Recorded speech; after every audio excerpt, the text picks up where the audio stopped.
Bem-vindos ao nosso canal. No vídeo de hoje vamos analisar o fundo de papéis da Capitânia. Trata-se de um fundo que tem um portfólio interessante em termos de diversificação e fez um desdobramento de cotas recentemente. Vamos conferir essa e muitas outras informações ao longo do vídeo. E se o vídeo ajudar em seus estudos, avaliações, fique à vontade para curtir, compartilhar e se inscrever em nosso canal.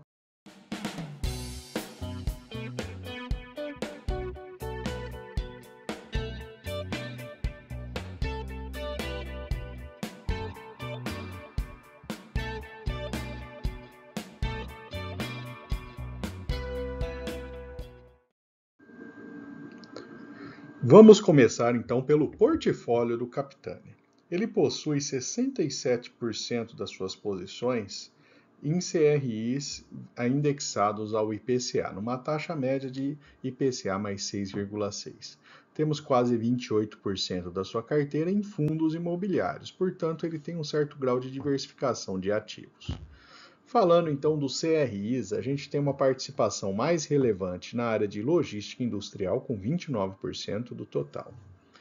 Dentro dessa área, temos o CRI GTIS, com uma taxa de emissão de 5,93, né, em cima do IPCA, que é a maior posição do portfólio.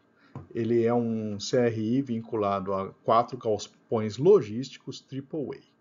Então, eles estão locados para grandes empresas como Mercado Livre, Pets, Decathlon, então, em um LTV de 42%. A segunda maior posição de logística é o CRI-JSL, né, que é um contrato de locação atípico de 10 anos com a JSL, foi um galpão Built to Suit, né, recém-construído de 45 mil metros quadrados na cidade de Extrema, Minas Gerais.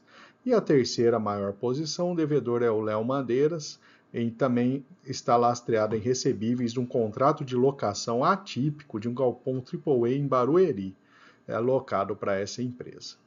Então, essas são as maiores posições de logística. A segunda maior participação nos CRIs é de shoppings, com 16,8%. Aqui temos uma visão das maiores posições dentro da área de shoppings, né?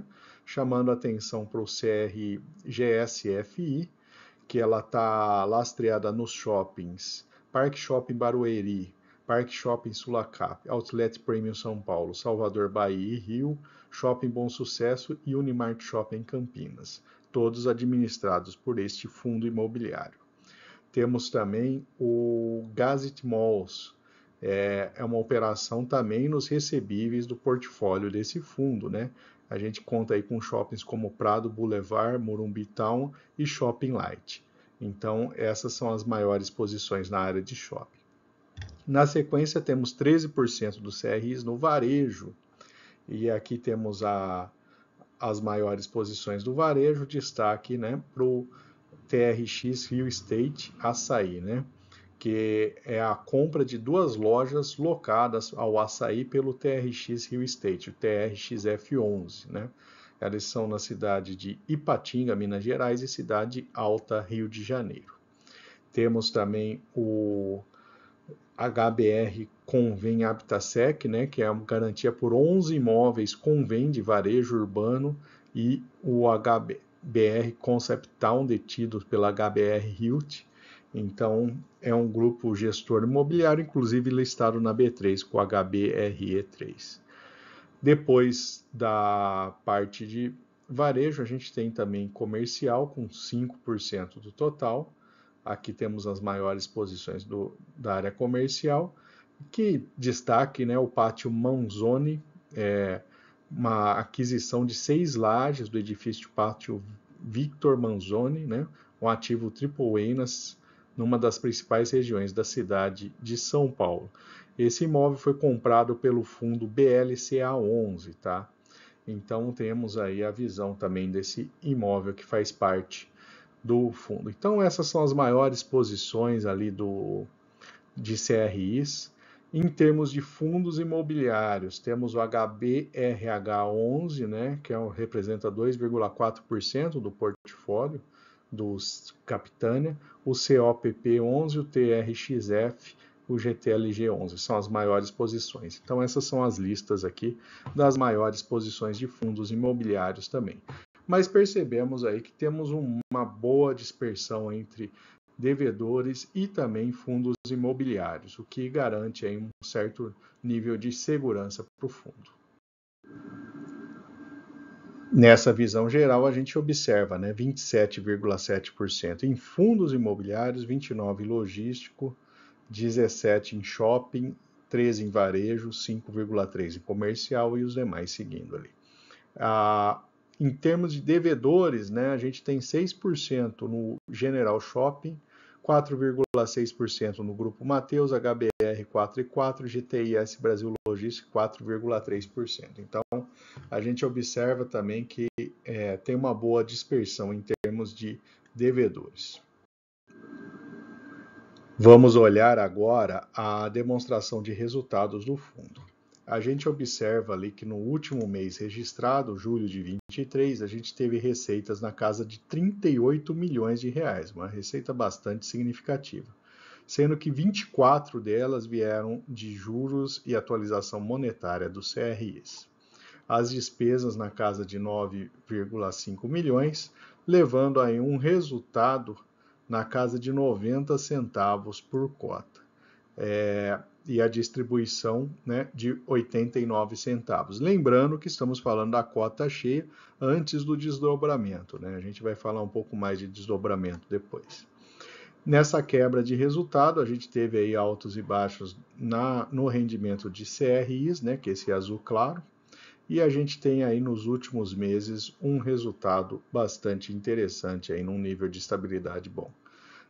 Isso se reflete na distribuição, Nesse gráfico a gente tem o resultado e a distribuição por cota do fundo.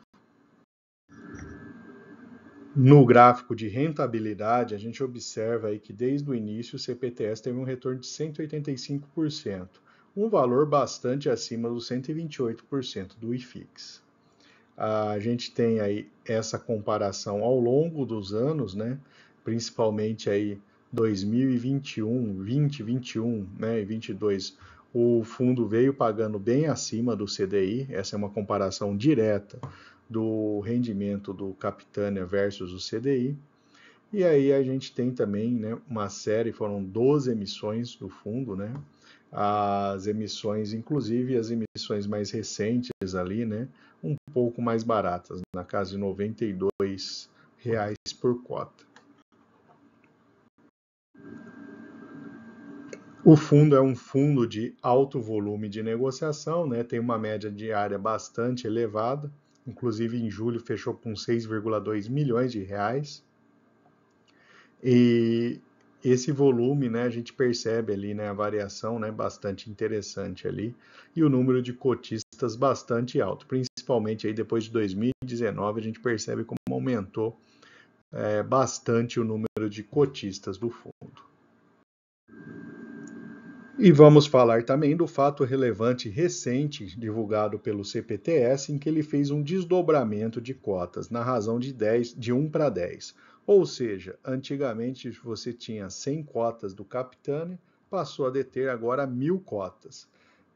Para o investidor, ela não altera em nada, uma vez que antes você tinha, por exemplo, 100 cotas de R$ 86, você tinha R$ 8.600 investidos, agora você vai ter 1.000 cotas de R$ 8,6. Então, continua tendo o mesmo valor investido. E essa mudança aconteceu nessa semana, no dia 25, o fechamento do dia 25 de setembro, que foi feita a mudança, então, no dia 26 ele já passou a ser negociado no valor menor. É interessante que essa mudança, ela acaba tornando o fundo mais atraente ali, principalmente para o pequeno investidor, Então a gente percebe ali que alguns fundos, por exemplo, o MXRF11, tem um número elevadíssimo de cotistas, justamente por ser um fundo que fica ali nessa casa dos R$10. Então é de se esperar que o interesse pelo Capitânia aumente também ao longo dos próximos meses, por conta desse desdobramento. Espero que estejam gostando do vídeo, né, trazendo várias informações do fundo. Aproveite para deixar nos comentários. Você investe no Capitânia, investe algum tempo nele, né? E tem interesse em algum outro fundo de papel que de repente vale a pena ser analisado? E falando de outros fundos, vamos partir agora para a comparação, né? O dividend yield do Capitânia é um pouco mais baixo do que vários desses outros fundos imobiliários. A sua relação preço-valor patrimonial está em 0,95, está numa faixa intermediária. Ele perdeu valor do dividend yield nos últimos 3 anos, caiu 8%. A gente teve aí resultados interessantes como o KNCR11 e o MXRF11 com valorização bastante alta, né? É um fundo de alto nível de liquidez diária e deve melhorar ainda mais essa liquidez, né? São 232 mil cotistas e um patrimônio de 2,9 bi. A sua taxa de administração é uma taxa bastante alta, ficando na segunda maior posição aí nessa comparação. O histórico de investimentos, quem investiu há 1 ou 2 anos, apesar da perda de valor da cota, ele acabou ganhando aí um pouco acima da inflação no período. Então ficou aí numa situação positiva. E essa é a visão agora do fundo, né? Ele está sendo negociado a 8,58, né? Por conta aí desse desdobramento nas ações. E os números, né? Se você consultar aí algumas fontes aí de informações de fundo, eles ficam bastante distorcidos. O dividend yield não é 108%, uma vez que ele está pegando valores ali sem considerar o desdobramento, né? E a relação preço-valor patrimonial também não é essa, né? Uma vez que o valor patrimonial ele está ainda na referência antiga. Então tem que tomar cuidado, às vezes por descuido, né?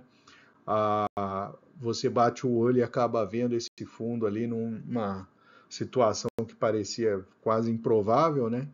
É justamente a conta que o programa está fazendo pode te dar essa sensação. Então tem que tomar cuidado com essas informações também. E vamos fechar o vídeo avaliando os pontos positivos e negativos do fundo da Capitânia. O lado positivo, ele tem um portfólio combinado com uma parcela em CRIs e outros fundos imobiliários. Ele tem ganhos de capital tanto em fundos imobiliários e CRIs que impulsionaram os resultados nos últimos meses.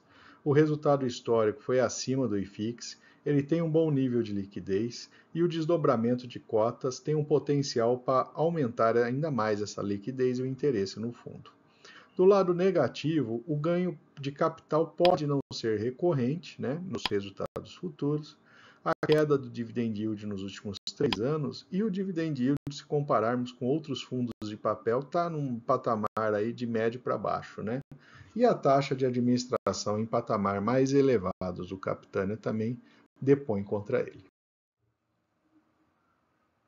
E por fim, eu vou deixar aqui uma lista de outras análises de fundos imobiliários e 2 recomendações de vídeo. Fique à vontade para consultar. Se não for inscrito, se inscreva em nosso canal.